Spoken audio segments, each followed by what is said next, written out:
숯불이 준비되자 도스는 버터와 양념을 입힌 스테이크를 가져오기 위해 안으로 들어갔다.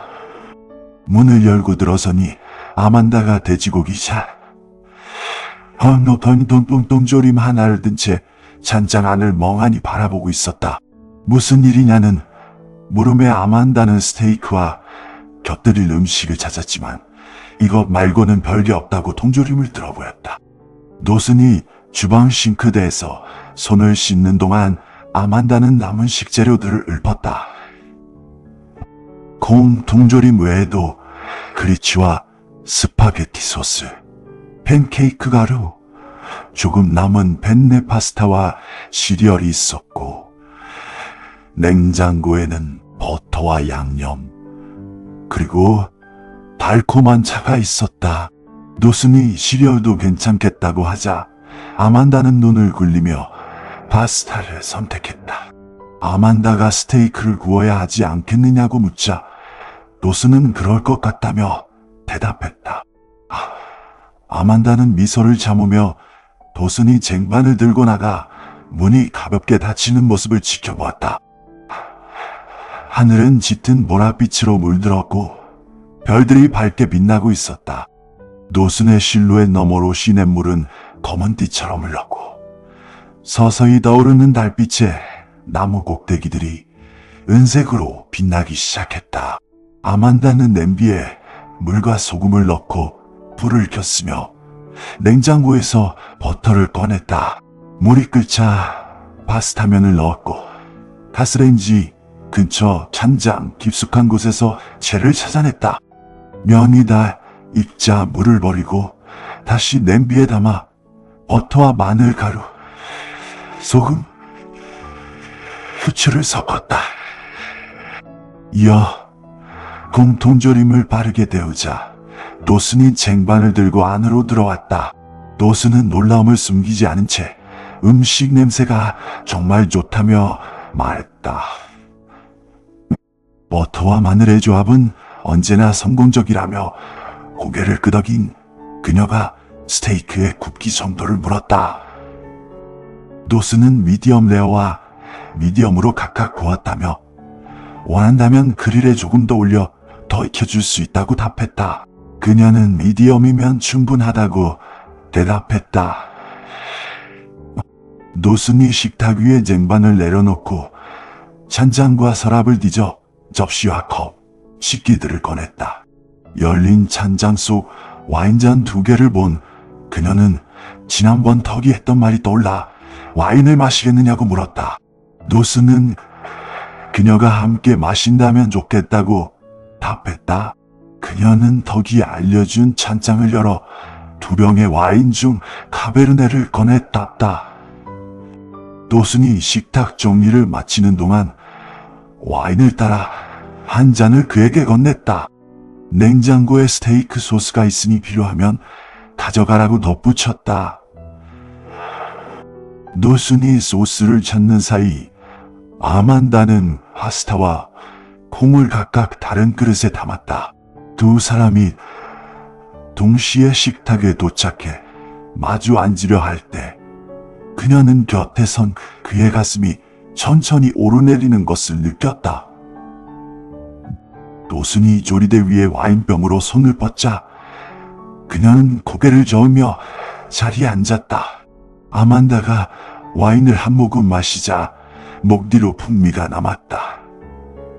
음식을 덜어낸 뒤 도슨이 접시를 내려다보며 망설이는 기색을 보이자 그녀는 미간을 찌푸리며 무슨 문제가 있는지 물었다. 아만다의 목소리에 도슨은 정신을 차리고 이런 식사를 마지막으로 언제 했었는지 기억해내려 애썼다. 아만다가 스테이크를 썰어 한 입 먹으며 메뉴 때문인지 묻자 그는 어깨를 으쓱하며 모든 것이 낯설다고 답했다. 시추선에서는 동료들과 함께 식당에서 밥을 먹고 집에 있을 때는 혼자라 보통 간단하게 해결한다는 설명이 이어졌다. 아만다는 뉴올리언스에 좋은 식당이 많으니 외식을 하지는 않느냐고 물었지만 도슨은 시내에 나갈 일이 거의 없다고 말했다. 음식을 씹던 아만다가 데이트할 때는 가지 않느냐고 묻자 그는 평소에 데이트를 하지 않는다고 답했다. 아예 안 하느냐는 질문에 도스는 스테이크를 썰기 시작하며 그렇다고 긍정했다. 이유를 묻는 아만다가 와인을 마시며 기다리는 동안 도스는 시선이 느껴지자 의자에서 몸을 뒤척였다. 그는 그냥 그렇게 지내는 편이 더 낫다고 대답했다. 포크를 든 채 멈춰있던 아만다가 혹시 자신 때문인지 묻자 도스는 차분한 목소리로 어떤 대답을 원하는지 모르겠다고 말했다. 아만다가 설마 그런 뜻이냐며 말을 꺼냈지만 도스는 아무런 대답이 없었다. 그녀는 다시 한번 그가 정말로 헤어진 이후부터 지금까지 누구와도 만나지 않은 것이냐고 되물었다. 여전히 침묵을 지키는 도슨의 모습에 아만다는 포크를 내려놓았다. 목소리에 날선 기운이 섞인 그녀는 도슨이 선택한 지금의 삶이 자신 때문이라는 말이냐고 따져 물었다. 도슨은 어떤 대답을 듣고 싶은 것인지 모르겠다고 다시 답했다. 아만다는 눈을 가늘게 뜨며 자신 또한 무슨 말을 해야 할지 모르겠다고 맞받았다. 그게 무슨 뜻이냐는 도슨의 질문에 그녀는 그가 혼자가 된 이유가 마치 자신의 잘못인 것처럼 들린다고 쏘아붙였다. 그런 말이 상대에게 어떤 기분을 느끼게 하는지 아느냐는 질책이 이어졌다. 상처를 주려던 의도가 아니었다며 해명하려는 도슨의 말을 아만다가 끊어냈다. 그녀는 과거에 서로를 깊이 사랑했지만 결국 끝이 났을 뿐이라고 말했다. 아만다는 두 손바닥을 탁자 위에 얹으며 자신 때문에 도슨이 남은 생을 혼자 보내게 된다는 생각을 안고 이곳을 떠나고 싶지 않다고 단호하게 말했다. 도슨은 아만다를 빤히 바라보며 동정 따위는 바란 적 없다고 쏘아붙였다. 아만다가 그런 말을 왜 했느냐고 되묻자 그는 별다른 말을 하지 않았으며 질문에 답조차 하지 않았다고 반박했다. 아만다가 자신이 틀렸느냐고 묻자 도슨은 대답 대신 칼을 집어들었다. 그는 답을 알고 싶지 않다면 애초에 묻지 말았어야 했다며 말을 돌렸다. 늘 이런 식으로 상황을 회피하던 그였지만 아만다는 멈추지 않았다. 자신의 잘못이 아니며 도슨이 스스로 인생을 망치겠다면 말릴 권리가 없다고 쏘아붙였다. 그러자 도슨은 뜻밖에도 웃음을 터뜨리며 예전과 전혀 변하지 않았다고 말했다. 아만다는 변했다며 맞섰지만 도슨은 여전히 생각하는 말을 가감없이 내뱉는 모습이 그대로라며 말을 이었다. 아만다는 그에게 그런 말을 해줄 사람이 분명히 필요할 것이라고 대꾸했다. 도슨은 아만다의 마음을 달래주겠다며 자신 역시 변한 것이 없다고 답했다. 그는 원래부터 늘 혼자였으며 예전부터 이상한 가족들과 거리를 두기 위해 애썼다고 털어놓았다. 이곳에 온 뒤에도 덕과 며칠씩 말을 섞지 않은 적이 있었고 아만다가 떠난 후에는 교도소에 다녀왔다. 출소 후 마을 사람들이 자신을 반기지 않아 결국 떠나게 되었으며 바다 위 시추선에서 수개월씩 일하며 지냈기에 누군가와 관계를 맺기 어려운 환경이었다고 덧붙였다. 그런 단절을 견디는 커플도 있지만 마음을 다치는 경우가 많기에 차라리 지금처럼 혼자 지내는 것이 편하고 익숙하다는 말이었다. 아만다는 그의 대답을 가만히 살피더니 그 말이 전부 진실이라고 생각하는지 궁금하냐고 물었다. 도슨이 딱히 그렇지 않다고 답하자 아만다는 웃음을 터뜨렸다. 그러고는 대답하기 싫으면 하지 않아도 된다며 조심스럽게 다른 질문을 던졌다. 노스는 스테이크를 한 입 베어 물며 무엇이든 물어보라고 했다. 아만다는 사고가 났던 그날 밤에 무슨 일이 있었는지 물었다. 어머니에게 단편적인 이야기만 들었을 뿐 전체 내용을 알지 못해 무엇을 믿어야 할지 몰랐기 때문이었다. 노스는 말없이 음식을 씹어 삼킨 뒤에야 입을 열었다. 덕이 복원 중이던 임팔라용 타이어를 주문했는데 그것이 뉴번의 한 가게로 잘못 배달되어 대신 찾으러 갔었다고 설명했다. 비가 조금 내렸던 탓에 마을로 돌아올 때쯤에는 이미 주변이 어두워진 상태였다. 노스는 도저히 믿기지 않는 상황을 다시금 고씹으며 말을 멈췄다. 마주 오던 차 한 대가 속도를 높여 달려왔는데 운전자가 누구였는지는 끝내 알지 못했다. 상대 차량이 중앙선을 넘어오는 바람에 급히 핸들을 꺾었고 그 순간 트럭의 절반이 도로 밖으로 밀려나갔다.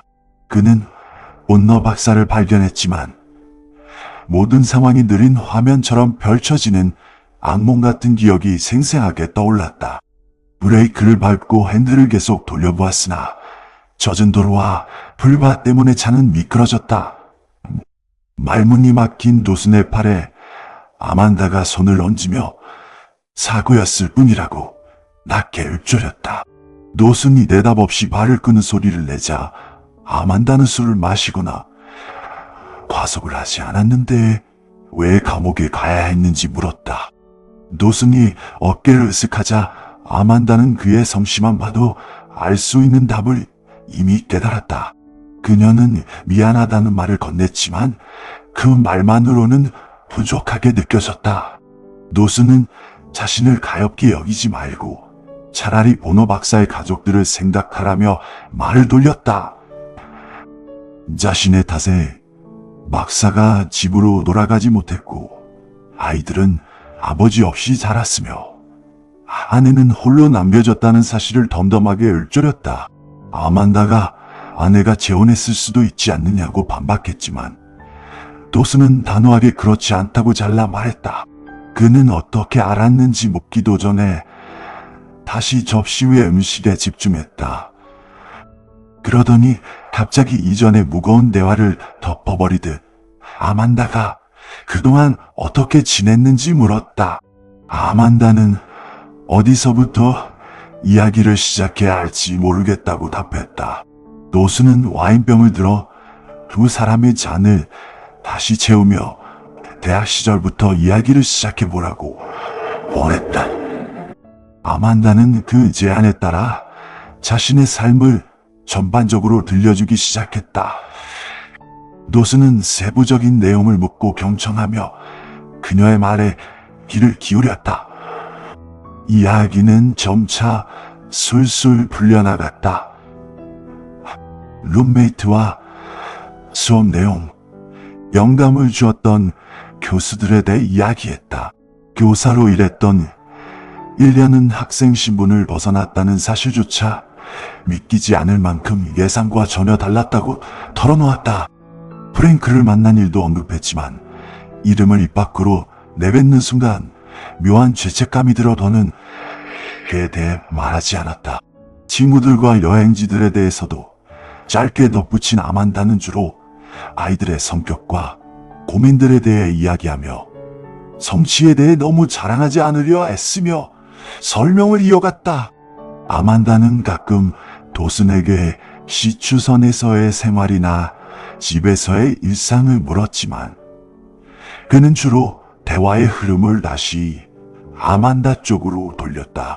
도슨이 보여주는 진심 어린 관심 덕분에 아만다는 마치 오래전 끊겼던 이야기를 다시 있는 것처럼 자연스럽게 자신의 이야기를 늘어놓았다. 이후 아만다는 프랭크와 단둘이 있을 때 언제 마지막으로 이런 대화를 나누었는지 떠올려 보았다. 요즘 프랭크는 술을 마시며 주로 혼자 말을 했고 아이들에 관한 이야기도 학교 성적이나 문제 해결 같은 효율적인 목적에만 집중했다. 프랭크가 아만다의 하루나 관심사에 대해 묻는 일은 드물었다. 오랜 결혼 생활 탓에 더 이상 새로운 이야기거리가 없기 때문이라고 생각하면서도 도순과의 관계는 뭔가 달랐다는 느낌이 들었다. 언젠가는 도순과의 관계 역시 세월의 영향을 받았을지 모르겠다는 의문이 스쳤지만 아만다는 확신할 수 없었다. 밤이 깊어지며 주방 창밖에 별들이 흐릿해졌고 바람이 불어와 나뭇잎들이 파도처럼 일렁였다. 와인 한 병을 다 비운 아만다는 몸이 따뜻하고 편안해지는 것을 느꼈다. 도순이 그릇들을 싱크대로 옮기자 두 사람은 나란히 서서 함께 설거지를 하고 물기를 닦아냈다. 그릇을 건네줄 때마다 도순이 자신을 살피는 시선이 느껴졌고 아만다는 오랜 세월이 흘렀음에도 두 사람이 한 번도 연락이 끊긴 적이 없었다는 묘한 기분에 휩싸였다. 주방 일을 마친 도순이 뒷문 쪽을 가리키며 시간이 조금 더 있는지 물었다. 아만다는 시계를 확인하며 이제는 가야 한다고 생각했지만 결국 몇 분 정도는 괜찮다고 답했다. 도순이 문을 열어주자 아만다는 삐걱거리는 나무 계단을 내려가 밖으로 나갔다. 달이 떠올라 주변 풍경이 이국적인 아름다움을 띠고 있었고 은빛 이슬이 맺힌 바닥 때문에 신발 앞구가 젖어들었으며 진한 소나무 향이. 두 사람은 나란히 걸었고 발소리는 귀뚜라미 소리와 나뭇잎의 속삭임 속에 묻혔다. 강둑 근처에 다다르자 낮게 드리워진 오래된 떡갈나무 가지들이 물 위에 그대로 비치고 있었다. 강물이 둑 일부를 휩쓸고 간 탓에 물에 젖지 않고는 가지 근처까지 가기 어려웠고 두 사람은 그 앞에서 발걸음을 멈췄다. 놀수는 그곳이 예전에 함께 앉아있던 자리라고 말했다. 그곳은 부모님과 다툰 뒤에 주로 찾던 아지트였다고. 그녀가 외상했다. 노스는 당시에도 부모님과 다퉜느냐며 짐짓 놀란 표정을 지었고 혹시 자신 때문에 싸운 것이냐고 너스레를 떨었다. 그녀는 어깨로 그를 툭 치며 장난스러운 반응에 웃음을 터뜨렸다. 예전에는 함께 나무 위로 올라가 노스의 품에 안겨 한참을 울고 소리를 지르곤 했다. 세상의 불공평함에 대해 마음껏 쏟아내고 나면 어느덧 진정이 되었는데 그때 자신은 꽤나 극적이었다고. 그녀가 덧붙였다. 노스는 딱히 기억나지 않는다는 듯 무심하게 대답했다. 그녀는 웃음을 참으며 예전에 이곳에서 튀어오르던 물고기 떼를 떠올렸다. 마치 홍련이라도 하듯 수많은 물고기가 뛰어오르던 모습이 기억나느냐고 물었다. 노스는 오늘 밤에도 물고기들이 뛰어오를 것이라고 답했다. 하지만 그녀는 예전과 같지는 않을 것이라고 말했다. 마음을 달래줄 특별한 무언가가 필요할 때면 늘 물고기들이 도와주는 것 같았기 때문이다. 노순이 자신이 그 역할을 했다고 생각했다며 기어들자 그녀는 한없고 물고기들이었다며 그를 놀렸다. 노순은 미소를 지으며 덕화도 이곳에 온 적이 있는지 물었다. 그녀는 고개를 저으며 덕에게는 경사가 너무 가팔랐을 것이라고 답했다. 자신은 가보려고 시도했지만 결국 끝까지 가지는 못했다는 말도 덧붙였다. 노순이 그게 무슨 뜻인지 묻자 그녀는 이곳이 여전히 예전처럼 느껴질지 궁금했다고 털어놓았다. 내려오는 길에 특별한 것을 보거나 들은 건 없었지만 숲속에 누군가 있을지도 모른다는 상상에 사로잡혔다고 했다. 혼자라는 사실과 무슨 일이 생겨도 대처할 수 없다는 생각에 결국 발길을 돌려 안으로 돌아갔고 그 이후로는 다시 내려오지 않았다. 이제는 혼자가 아니기에 다시 올 수 있었다고 말하며 그녀는 물결을 살폈다. 숭어가 튀어오르길 말았지만 수면은 고요했다. 그녀는 우리가 정말 어렸을 때였다며 시간이 너무 빨리 흘렀다는 사실이 믿기지 않는다고 중얼거렸다. 노수는 나지막하지만 확신에 찬 목소리로 그렇게 어리지 않았다고 대꾸했다. 하지만 그녀는 부모가 되고 나니 관점이 달라졌다며 당시에는 몰랐지만 그때 자신들은 그저 아이들이었을 뿐이라고 말했다. 17살인 딸 린이 그때 자신과 같은 감정을 느낀다는 건 상상하기 어렵고 만약 딸이 한밤중에 창문을 통해 몰래 나간다면 부모님이 그랬던 것처럼 행동하게 될 것 같다고 덧붙였다. 도수는 그 말이 마음에 들지 않는 남자친구를 만났을 때를 말하는 것이냐고 되물었다. 상대방이 완벽한 사람이라 해도 마찬가지였을 거라며 그녀가 몸을 돌려 그를 바라보았다. 그때 도대체 무슨 생각이었는지 묻는 말에 그는 그저 사랑에 빠져 있었기에 아무런 생각도 하지 않았다고 답했다. 달빛을 머금은 눈으로 그를 응시하던 그녀는 그가 칼레도니아로 떠난 뒤에 편지 한 통 보내지 않고 그는 괜찮다고 말했지만 그녀는 그렇지 않았다. 그녀는 오크나무에 손을 얹어 마음을 다잡으며 그동안 두 사람에 대해 끊임없이 생각했다고 털어놓았다. 막상 편지를 쓰려고 앉으면 무엇부터 시작해야 할지 몰라 막막함에 짓눌렸다고 했다. 수업 이야기나 룸메이트 이야기를 해야 할지 혹은 그의 일상은 어떤지 물어야 할지 고민했다. 하지만 쓴 글을 다시 읽어보면 늘 무언가 잘못된 것 같아 종이를 찢어버렸고 다음날 다시 쓰겠다고 다짐하는 날들이 계속 반복되었다. 그렇게 시간이 너무 많이 흘러버렸다는 말에 그는 화나지 않았으며 그때도 마찬가지였다고 대답했다. 그러자 그녀는 그가 이미 자신을 잊었기 때문이 아니냐고 되물었다. 그는 아니라고 답하며 당시에는 스스로를 마주하기조차 힘들었다고 고백했다. 그녀가 이미 앞서 나갔다는 사실이 그에게는 큰 위안이 되었으며 자신이 줄 수 없는 삶을 그녀가 누리길 바랐다는 말도 덧붙였다. 그녀는 그 말이 진심이 아닐 것이라며 부정했다. 하지만 그는 단호하게 진심이라고 말했다. 그러자 그녀는 누구나 과거에 바꾸고 싶은 일이 있으며 자신의 삶 또한 완벽하지 않았기에 그의 생각이 틀렸다고 대답했다. 그가 그 이야기에 대해 묻자 그녀는 잠시 망설였다. 예전에는 노슨에게 모든 것을 털어놓을 수 있었기에 조만간 다시 그렇게 될 것 같다는 예감이 들었다. 오랫동안 잊고 지냈던 감정이 깨어나는 기분이 들면서도 동시에 두려움이 밀려왔다. 그녀는 아직 이야기할 준비가 되지 않았다고 말해도 화내지 않을 것인지 물었고 그는 전혀 그렇지 않다고 답했다. 그녀는 옅은 미소를 지으며 예전처럼 잠시만 이 평화로운 분위기를 함께 즐기자고 제안했다. 달이 서서히 떠오르며 주변을 묘한 빛으로 물들였고 멀리서는 작은 프리즘 같은 별들이 희미하게 반짝였다.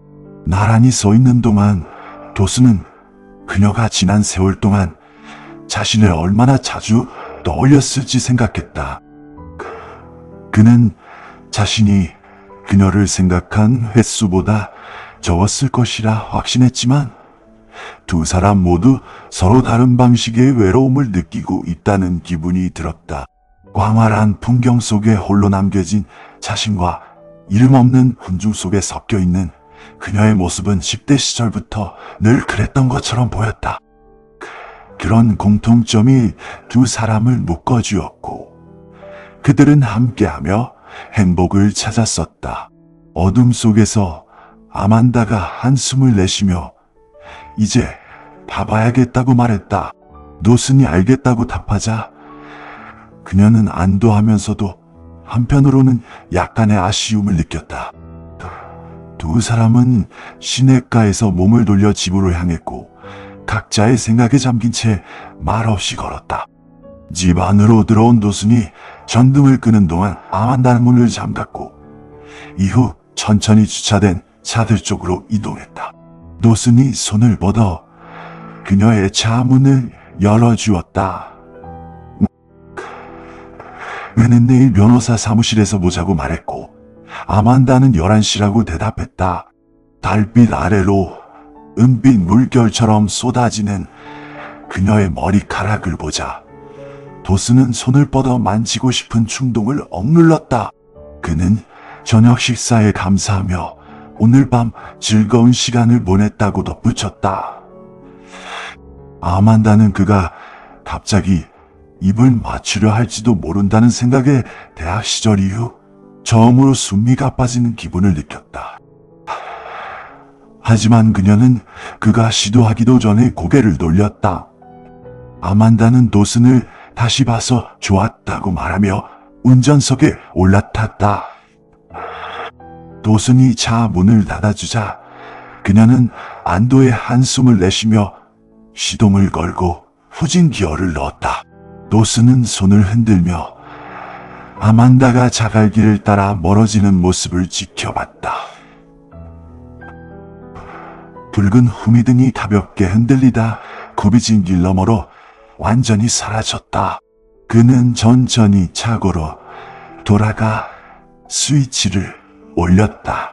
머리 위 전구 하나가 켜지자 도슨은 타이어 더미 위에 자리를 잡고 앉았다. 정적 속에서 나방 한 마리가 전구 주변을 맴돌며 날갯짓을 했다. 노슨은 아만다가 이미 자신의 삶을 찾아 떠났다는 사실을 곱씹었다. 그녀가 숨기고 있는 슬픔이나 고민이 분명히 있겠지만 그럼에도 남편과 아이들, 도시의 집을 갖추며 원하던 삶을 일궈낸 모습이었다. 덕의 차고에 홀로 남은 도슨은 자신 또한 과거를 털어냈다고 믿었던 것이 거짓말이었음을 깨달았다. 아만다가 자신을 위로하고 떠났다는 확신이 들자 마음 깊은 곳에서 무언가 어긋나며 끊어지는 기분이 들었다.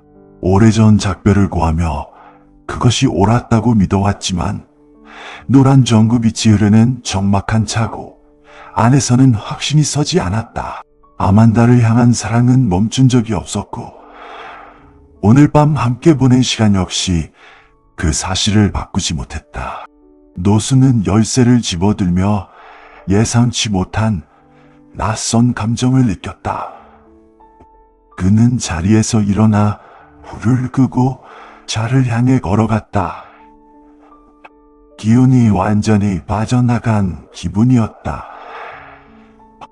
아만다를 향한 마음이 그대로라는 것을 아는 것과 앞으로도 결코 변하지 않을 것이라는 확신을 품고 미래를 마주하는 것은 전혀 다른 문제였다.